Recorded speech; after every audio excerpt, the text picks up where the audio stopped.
Hi guys, and welcome back to my channel. Before we get into the video, I just want to talk to you guys about a few of the changes I made. So as you can tell, probably my channel name and my channel profile picture is completely different now, and that's because, as I said in my last video, this channel will no longer be completely centered around spirituality. I'll still make videos pertaining to astrology, tarot, and other spiritual topics. It's just not going to be completely centered around that anymore. It's just going to be centered around me, my life, the things I'm into at the moment. And yeah, that's why I didn't want any name specific to any topic. I just wanted it to be a tally thing, you know? So that's the big change in my channel right now. And I will keep you guys posted if I make any other changes. So in this video today, we're gonna be talking about my top 10 books that I read in 2022. I wanted to make a video about all the books I read in 2022, but I felt like it would be too long of a video for you guys. So we have actually 13 books because I have some honorable mentions, not just 10, but honorable mentions and then my top 10. So I had set a reading goal for myself of 30 books. I read 28, which I'm still extremely proud of, even though I didn't reach my goal. I don't care. Like, this was my first year getting into reading, and I'm so amazingly proud of myself that I read that many books. Because if you had told me I read that many books a year ago or 2 years ago, like, I would not believe you at all. But without further ado, let's get into these books, starting with my honorable mentions. I have 3 honorable mentions. So first one is Out of Love by Hazel Hayes, and this is in no particular order. It's just in order of when I read it, but not in order like by ranking. So Out of Love by Hazel Hayes, I rated this book 5 out of 5 stars. Actually, it would probably be in my top 10 if I had read most of it in 2022, but I didn't. I started it in December 2021 and finished it the first week of 2022. So I don't really consider it a 2022 book, but if it was a 2022 book, it would definitely be in my top 10 because this is one of my favorite books ever. This is the book that got me back into reading. Once I read this, I was like, yeah, I gotta read more books. So it actually piqued my interest because it is a book about a breakup, but it's like a love story told in reverse, meaning rather than it starting with the 2 people meeting and then falling in love, it actually starts with the breakup and then it goes back in time. Every chapter is further back in time, basically throughout their relationship. So we're seeing their whole relationship in reverse, starting with the breakup and ending where they met. And I love that. I love that in books, period, movies, anything where there's like a play on time, right? Whether we go in an alternate universe, which that isn't in this book, but like an alternate universe, time traveling, flashbacks. I love that in books. So I knew I was gonna love this book, and I did. The guy, his name is Theo, and the female main character, we actually don't know her name at all. She never says her name throughout the book. All we know is that her boyfriend calls her Angel. And I think this is an amazing book for anyone who has gone through a tough breakup, anyone who may be still healing from a tough breakup. It was just so honest and raw about what that feels like. So yeah, one of my favorite books of all time, guys, and the book that got me back into reading. So I'm just gonna put that here. I read that December 2021. Now, Ugly Love, still an honorable mention, guys, not in the top 10. Ugly Love by Colleen Hoover. Okay, a lot of people don't really like this author. A lot of people love her, but a lot of people hate her. So there's gonna be like your spectrum of people who are like, I love her, I love everything she writes, and then there's gonna be your spectrum of people who are just like, she's overrated. Everybody's opinion is valid as long as you're respectful about it, you know? I personally love Colleen Hoover. Ugly Love by Colleen Hoover, and you're gonna see a lot of her on my list too. This book, and you will come to find out that I love blue books. Like even this is a really dark blue, but it's still blue. It's like navy blue. This is blue. My next honorable mention is blue, and then all my top 3 favorite books are blue. I don't know why. I don't know what it is. My favorite color isn't even blue, guys. So I don't know what it is, but the blue books just really, they touch my heart. So Ugly Love by Colleen Hoover is about Tate and Miles, and then also somebody else, but I'm not really gonna say her name. But Tate is basically moving in with her brother for a little while until she can find her own place, and Miles works with Tate's brother, and they also live in the same building, so they're neighbors, like next door neighbors.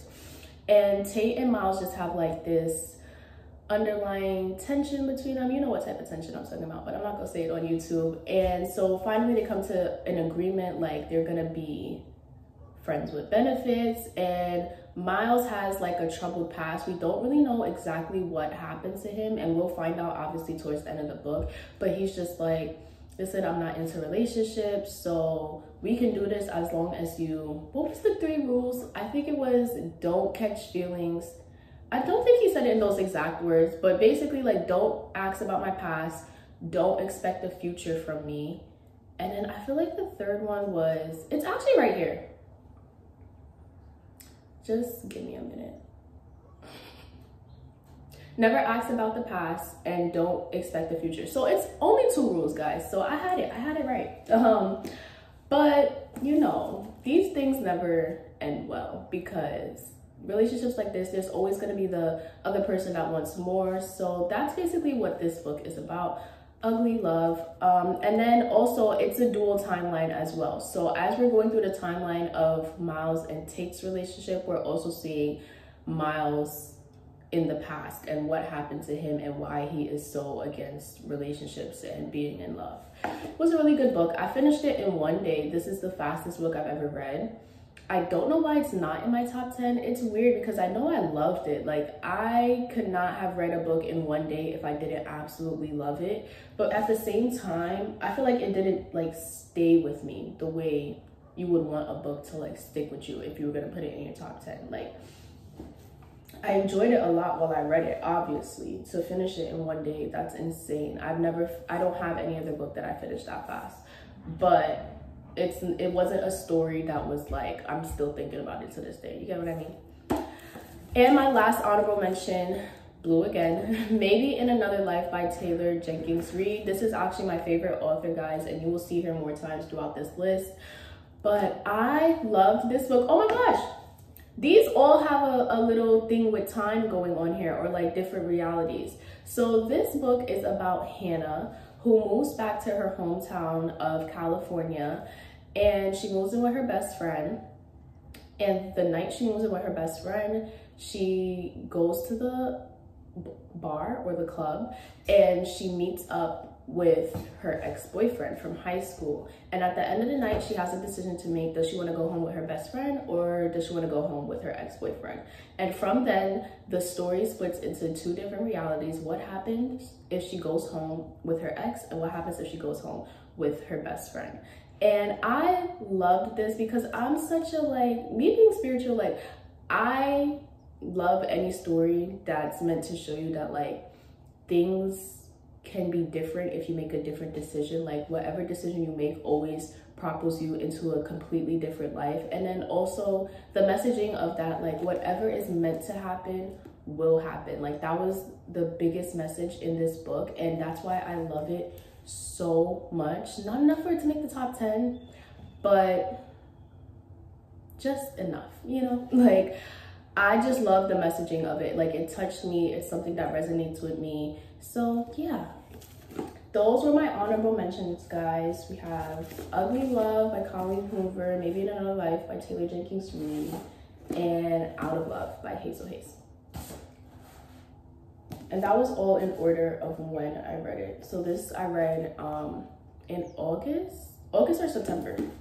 So now let's get into the actual top 10. Nothing in this is going to be ranked by how much I loved it, except for the top 3, okay?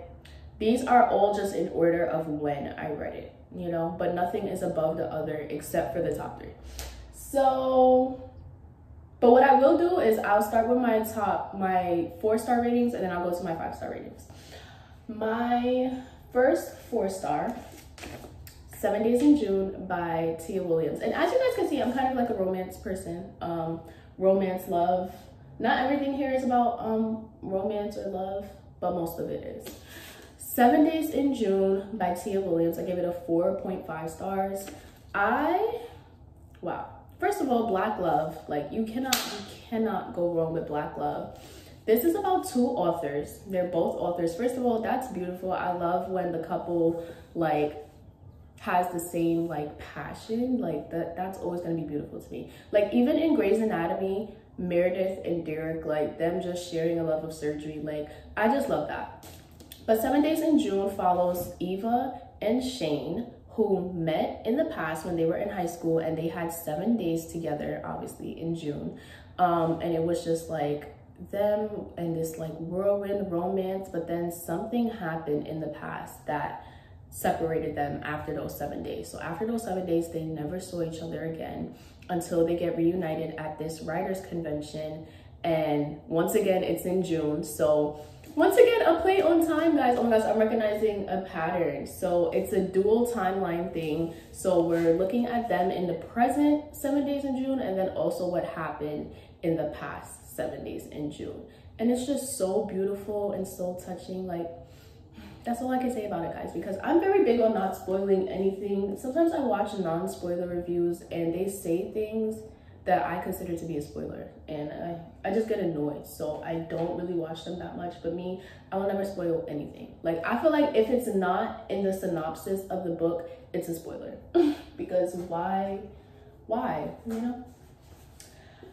My second 4.5 star. The Seven Husbands, yeah, these are both sevens. The Seven Husbands of Evelyn Hugo, and there's another play on time going on here, guys. So Evelyn Hugo is this huge movie star. Like, she's like super famous, and it's towards the end of her life. I believe she's about 79 in this book, and she seeks out this reporter to come do basically like an end of life interview, like a tell-all to a tell-all book for her. And the reporter is very shocked that Evelyn would choose her, because this is a very like unknown reporter. It's not like this is like one of the best reporters out there. So she's very shocked that Evelyn chooses her. But towards the end, we're gonna basically find out the reason why Evelyn chose her. So throughout the book, it's mostly Evelyn just telling her story and her 7 husbands, how she met them, what her relationship was like with them, and then a lot of other things that happened in her life too. And it's just amazing, guys. Like, oh my gosh, it's amazing. Like, it touched me. It really, really did. But yeah, Seven Husbands, Evelyn Hugo. This was 4.5 stars. And then my last 4-star, this isn't 4.5, it's just 4. The Confidence of Wildflowers. I actually read this recently in December.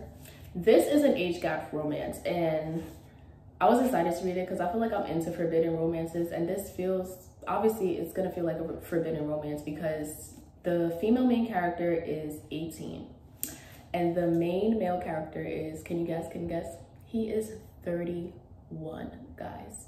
And he moves next door to her, and he hires her to nanny for his kid, his son, and they fall in love, obviously. So this book is just about their relationship, and then it's also deep too. Like, for every one of the books I'm showing you guys, please check the trigger warnings, because there are some deep things in every single one of this book that may trigger somebody. I'm not big on trigger warnings just because I feel like certain trigger warnings, if you say them, it'll spoil something. So I'll never be the one to like tell you guys the trigger warnings, but if you're okay with getting spoiled in some way, then I obviously advise you to always go look up the trigger warnings. And it's really easy, just look it up. There's many websites that do that, just show you the trigger warnings. But yeah, basically a forbidden romance, and I rated it 4 stars because it was so, like, the tension between them, just everything, guys. This is a little spicy, so yeah. So those are my 4 stars. Now let's get into my 5 stars. Now remember, these are just in order of when I read them. So next one, It Ends With Us by Colleen Hoover. This was my first book of the year after I finished Out of Love, my very first book, and this is something that will stay with me like for the rest of my life. Like, a lot of people seem to not like it. Like I said, when it comes to Colleen Hoover, some people love it, some people don't. This is one of the most popular book talk books, which is how I found it. And I don't understand how people don't get it. Like, I don't understand how people don't like see how deep and profound it was, but everybody has an opinion, so it is what it is. But It Ends With Us by Colleen Hoover. I don't want to say too much because how a lot of people describe this book completely spoils it, and the big turn in the book, I feel like you absolutely have to be surprised with that. Like, you cannot get any hints on what it's about. So actually, I'm not even gonna tell you guys what it's about. I think this is a book that you need to go into blind. Like, don't even read the back, don't read the synopsis, go into it blind. I think this was an amazing story. 5 out of 5 stars, definitely. And I love the female main character. Her name is Lily Bloom. I love her with all my heart. And there's this is actually a duology. The other book is called It Starts With Us. I love This Starts With Us, but it absolutely has nothing on It Ends With Us, like nothing at all. Next one is another Colleen Hoover, Verity. So this is a different type of book from Colleen Hoover. She's usually all romance, and this was a thriller. I don't know the difference between thriller and horror, guys. Like, I really don't. Every time someone tells me, I forget, but I think it's thriller and mystery, I would say. This is my second copy of it, actually, because she ended up dropping a bonus exclusive chapter, and my original copy of it I lended to my dad, so I'm stuck with only the bonus copy right now. And I say stuck with because I hate hardcover books. Like, I can't get with them. I should make a video about like my bookish things that I love and I don't love. But yeah, this one had me on, like, I finished it in 4 days. Yeah, it's like I don't finish books very fast. I can finish them fast, and that's why when I finish them fast, I'm just like, okay, like I loved this book, because certain books will take me all month because they're just boring like that, you know. But so it's like when I finish a book fast, I know I loved it, you know. It's like I couldn't put it down. And this one is about Verity. So it doesn't really follow Verity, but at the same time it does. Verity is a famous writer, and she is sick right now. She's sick right now and unable to, what do you call it? She's unable to finish the books in her series. So her publishing team reaches out to this other author called Lowen, and they want her to basically ghostwrite the rest of Verity's books. So Lowen takes the deal, and she actually ends up moving in with Verity's family, meaning her husband and her son. And upon living there, she wasn't even supposed to like be living there for a really long time. She was just supposed to like stay long enough to like get all the notes and things she needed from Verity's like office. But upon looking through everything in Verity's office, she finds a manuscript. And this manuscript is about Verity's life, and she just finds some of the like craziest things in there. And that's all I can say, guys. It's crazy. Please check the trigger warnings on this. Like, it's insane. It's insane. So 5 out of 5 stars. My next one, Every Summer After. I think this was my first book I read in the summer. I tried to read Gone Girl. You know the movie Gone Girl? I tried to read the book of it in the beginning of the summer, and then I was just like, no. Like, I don't think I would say I didn't like it, because I didn't get that far. I only got to like page 50, and it was moving very slow. But also I was just like, it's summer, like why am I trying to read like this dark book? So I went and I had to go pick up like a summer book, and this is a romance, guys. I loved it. Every Summer After by Carly Fortune.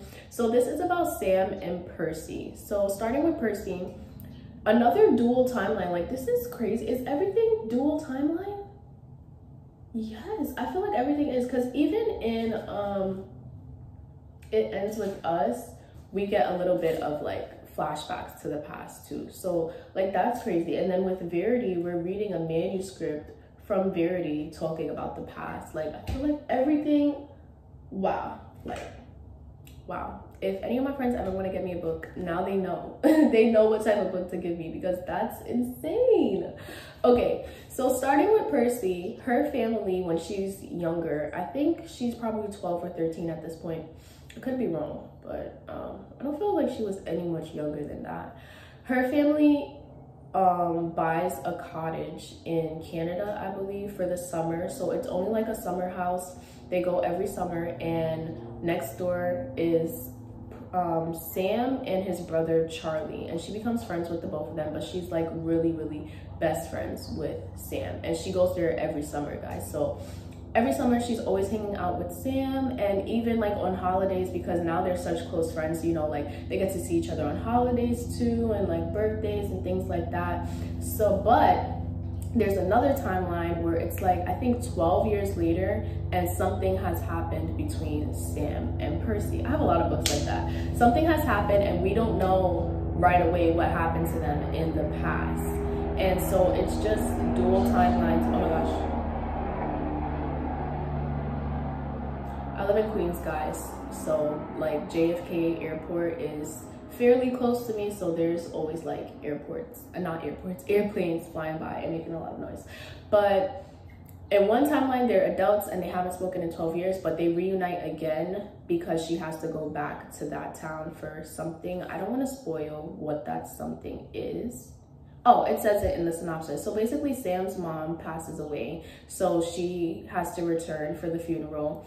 And yeah, but they haven't seen each other in like 12 years. So it's that timeline, and then it's also, it goes through 6 summers. So the 6 summers that she spent and what happened between them during those summers. Loved it. I feel like I finished it really quick. I actually write the date of when I finish and when I start. So let me tell you guys when July 14th is when I finished, and I started July 10th. So yeah, 4 days. And this is the last book before I get to my top 3. So excuse me while I ugly cry. Guys, like this book, I read it in November, so pretty recently. Oh my gosh, I think this is my only young adult book, except for, yeah, this is like dual timeline, so it's adult and young adult.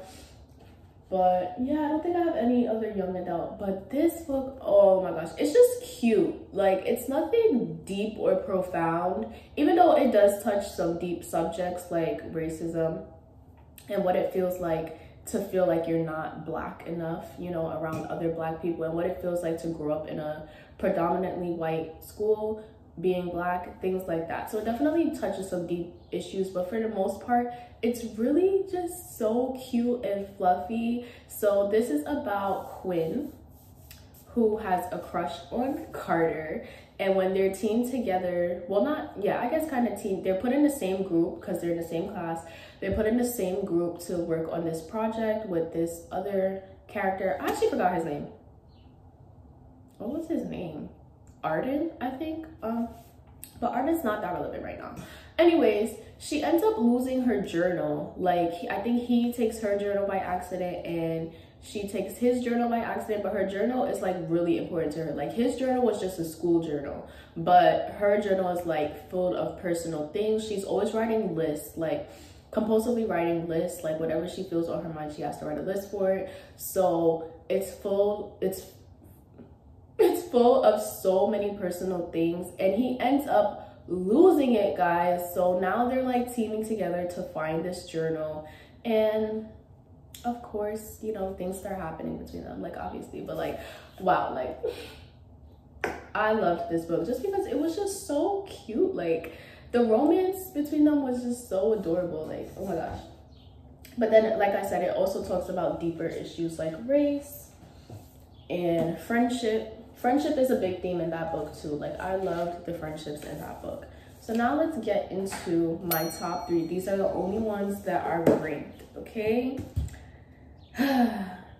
Okay, so what's number, okay. Wait, no. I'm trying to figure out how I'm ranking them. Okay, so my number 3 book of 2022. Malibu Rising by Taylor Jenkins Reid. So how many books did I had? 1 in my honorable mention, and then I had 1 for 4-star, and then 1 here. But I actually have another book by her, but I didn't like, it's not that I didn't like it, it's just, it wasn't like as great as the others, in my opinion. It's called After I Do.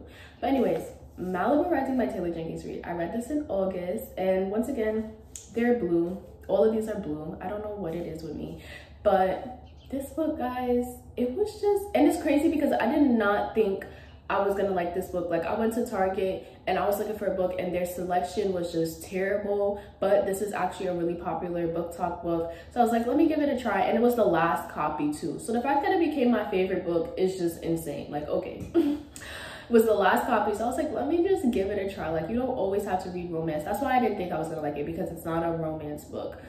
But it, oh my gosh, it was amazing, guys. Like, this is so amazing. So let me hurry up and tell you guys what it's about instead of just telling you how amazing it is. This book, it actually takes place in the past. So it takes place in August 1983. And it was funny because I started reading it, like, I feel like the same day that it started taking place. Like, I think it starts August 24th or something, and that's when I like started reading it. So it just felt all very aligned for me. But it follows 4 siblings, the Riva siblings, and it's a dual timeline once again. So the Riva siblings, they always throw this big annual party because they're like rich. Nina Riva, which is the oldest sibling, she's like a famous model and a surfer. Daniel Riva is a famous surfer, and then his brother Hud Riva is like a famous photographer. So they're always like going on trips together because Daniel surfs, and then Hud is like the one always taking the pictures. And Kit Riva is also, she's the youngest, but I don't think she's famous for, because she's young in this one. She's like 18, I think. She's either 18 or 21, guys. I don't remember, but it's one of those ages. But she's not like really into a career yet, even though she loves to surf. They all love to surf. That's all their passions. But anyways, so they always throw this annual big party in August, like the end of August. It's like an end of summer party. But aside from that, in the other timeline, it's basically showing how they grew up, how their parents met, because their father is famous as well. His name is Mick Riva, and Mick Riva actually makes an appearance in a lot of Taylor's books, like in this book, and in The 7 Husbands, and Daisy Jones and the 6, which is another popular book of hers, but I haven't read it yet. I don't know how big his role is in Daisy Jones, but this is definitely a big role in this book. And he's not that, like, his role isn't that big in 7 Husbands of Evelyn Hugo, but I guess you could say big in a way because he's one of the 7 husbands. So, you know, anyways, back to Malibu Rising. So this follows Mick Riva's kids, but then it also shows like his timeline in the past and how he met their mother and what their relationship was like and how these kids grew up. And it touched me in a way I did not expect it to touch me. Their story is just wow. Like, that's all I could say, especially Nina Riva.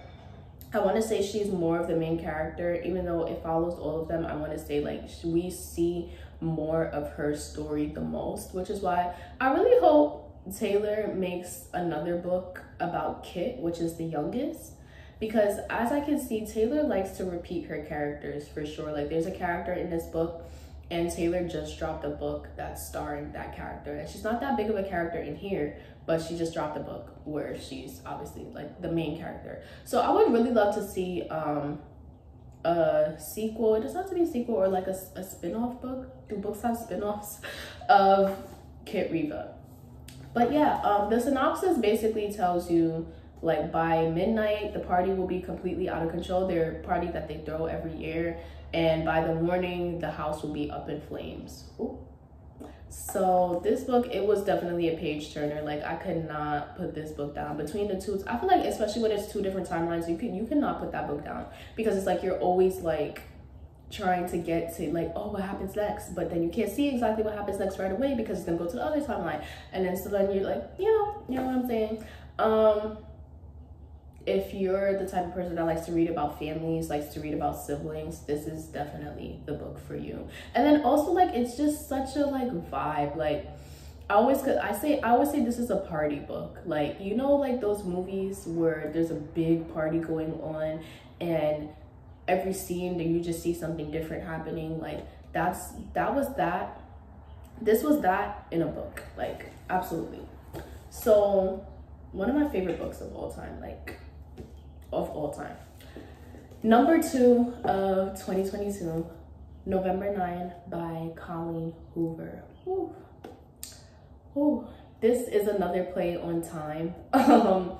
Wow, I have a lot of books that are like this, but it's not a dual timeline. So basically this book follows Ben and Fallon. Fallon is the girl, Ben is the boy. Fallon is an aspiring actress, and she actually is kind of an actress because she acted in a show when she was younger, and her dad is a famous actor too, but something happened to her like 2 years ago where it kind of like stifled her acting career. I don't want to say exactly what it is because I feel like that'll be a spoiler, but and Ben is an aspiring writer, and they happened to meet the day before Fallon moved. So I think they were both living in California, and Fallon is planning to move all the way to New York.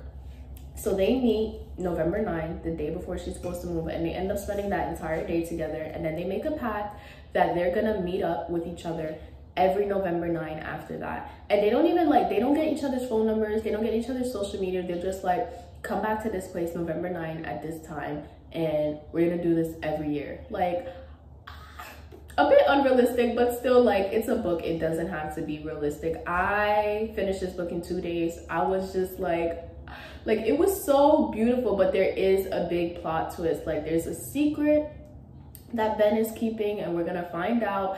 And it was just like, and even aside from that secret, there were so many other plot twists where I was just like, are you kidding me right now? I think this book is so profound. Like, I don't know, like, I just find it to be like, so everything is like, we don't get to see their lives away from each other. Like, the first chapter is like the first November 9th, then the second November 9th, then the third November 9th, and so on and so forth. That's why I say there's a play on time, because it's like a year jump every time we see them.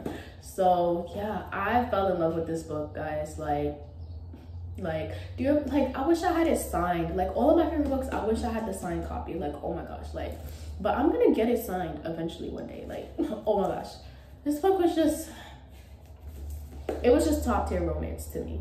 And some people don't like Ben because of the secrets that were kept, but I think it can be forgiven, and that's just me. Okay, and now for my number 1 book of 2022 and of all time. Like, it just took the cake. Alone with You in the Ether by Olivia Blake. Oh my gosh, guys, like, this book, I'm not gonna tell you guys what it's about. I think you guys should go into it blind, but I think it was so deeply beautiful and profound, and it's actually the last book I read of 2022, so it was just like the best was saved for last, because I fell in love with this book. I know this book will probably be a hit or miss for some, but if it was a hit for you, then me and you have a lot to discuss, because it just deeply, I know I said this about a lot of books, but this deeply touched me. It was very profound. You can see on the bottom it says a love story, and that it definitely was. It follows Aldo and Reagan, and just them falling in love, but in an unconventional way. Like, this is not your average love story at all. This is just like, and then it also explores mental health, which is really important, and I just love the way it was all depicted. I fell in love with this book. It was amazing, guys, and I wanted to read it for a while actually, but I think it was self-published and then it got re-released with a publisher, so a lot of people had read it when it was self-published, but then I had to wait until November. I think it was re-released in November, yeah. So that's how it ended up being my last read of the year, but I'm happy it was my last read of the year, because I think this is like a winter book. Like, I think you should definitely read this in the winter, and not that it takes place in the winter, but it just has the vibe of, like, I don't know, like, I think reading a good love story in the winter, like, that's a vibe for me. But yes, guys, this is number 1. This is number 2. No. Yeah. And this is number 3. Okay. So 3, 2, 1. These are my top 3 books of 2022. And the rest were my top 10, but they were not ordered, and my honorable mentions as well. So if you have read any of these books, please comment down below and tell me what you thought of those books. And if you haven't read any of these books, tell me which one you're most interested in. But that is it, guys. Thank you so much for tuning in to my video, for watching me, especially if you stayed the whole way through. I appreciate you guys, and I'll see you in my next video.